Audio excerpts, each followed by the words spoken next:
남욱, 정영학, 김만배 등 대장동 일당이 현재 법정에 서 있는 것과는 달리 아직까지 피의자로 입건된 사실이 없습니다.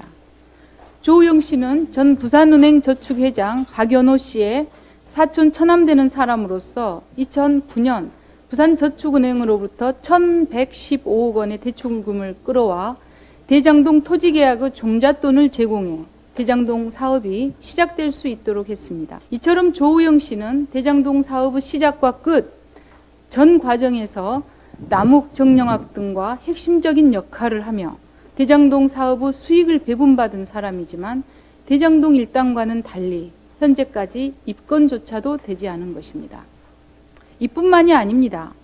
조우영 씨는 검찰이 2014년 위례 신도시 사업과 관련하여 남욱이 2026억 원의 비자금을 조성 사용했다고 수사한 건에도 깊숙이 관여되어 있습니다. 김만배 녹취록에 따르면 조우영 씨는 홍콩달러와 차명계좌 이용, 돈 세탁 과정 등의 15%에서 30%의 수수료를 받고 실질적으로 관여했고 조성된 비자금의 상당 부분을 자신이 사용했습니다. 2020년 비자금 조성에 사용된 위례 신도시 사업의 분양 대형업체 더 가무 이기성 대표가 조우영 씨에게 불법 비자금을 폭로하겠다는 내용 증명도 보냈습니다. 검찰이 26억 원이나 되는 비자금을 조성했다고 하기 위해서는 조성 과정에 대한 수사를 하지 않았을 리가 없습니다. 그런데 이 비자금 사건 관련해서도 조우영 씨가 입건되었다는 이야기는 들어본 바가 없습니다. 조우영 씨와 관련하여 많은 국민들이 알고 있는 사실들에 대해 검찰은 왜 아직까지 수사를 하지 않고 있습니까? 혹시 윤석열 대통령과 박영수 전 특검 때문입니까? 잘 알려진 것처럼 2011년 수만 명의 피해자를 냈던 부산저축은행 부실대출 사건의 대검 주임검사는 윤석열 중수이과장이었습니다. 당시 조우영 씨는 대장동 관련해서 부산저축은행으로부터 1,115억 원의 대출 알선건으로 대검 중수부에서 조사를 받는 위기 상황이었습니다. 그때 김만배 씨에게 도움을 청합니다.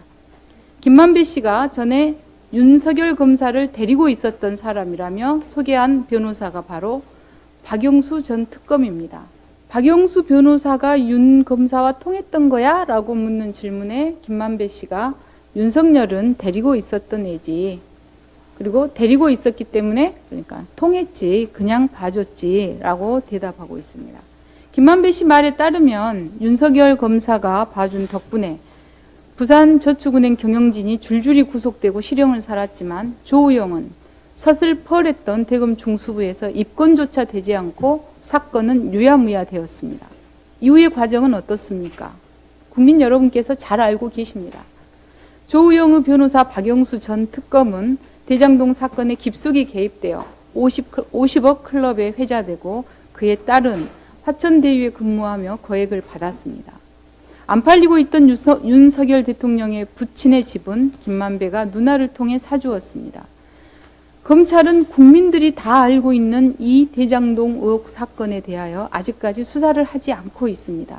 반면 야당 대표와 대표 주변 인물들에 대해서는 불과 1년 전의 수사를 반대로 뒤집고 엉터리 진술 짜 맞추기로 사건을 조작하고 정적 제고용 수사에 열심입니다.